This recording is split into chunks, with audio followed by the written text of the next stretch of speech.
What's up, fans? This is Kenneth SB Unboxing. Visit the web at www.sbunboxing.com. Let's speak boxing. Saul Canelo Alvarez 2014 on March. Who's going to take on? I don't know. I have no idea, but I know one thing. He has his eyes set on Miguel Cotto. Rich Schaefer Golden Boy's offering $10 million on the table to take on Miguel Cotto. Miguel Cotto is weighing out his options. HBO offered him to take on Sergio Martinez $15 million. That's $5 million more. So that's a hefty difference. You know, that's pretty much makes it a no-brainer. But disadvantages, he has to come up and weight the 160 to take on Sergio Martinez. Advantage, Sergio Martinez just came off of surgery, and he's been inactive for a little bit, so he might be able to take advantage of that weakness. But the only thing about it, punching power. That's it. Cotto is not going to knock out Sergio Martinez.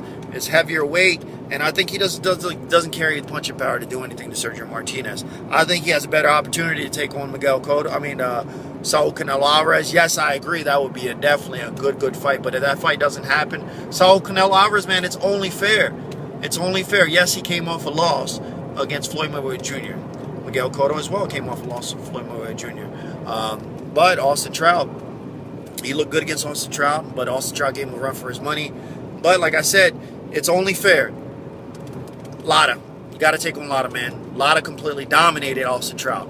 Made a no-brainer. Completely fucking annihilated Austin Trout. Whereas Canelo Alvarez, Austin Trout gave him a run for his money last April. That'll be a good fight. Lara says, you know what, I would love to take on Canelo Alvarez to accept the fights, but he honestly thinks that fight's not going to happen. That fight will not happen. Miguel Cotto versus Lara, that'll be a good fight as well. All this shit about, you know, inviting people to come up and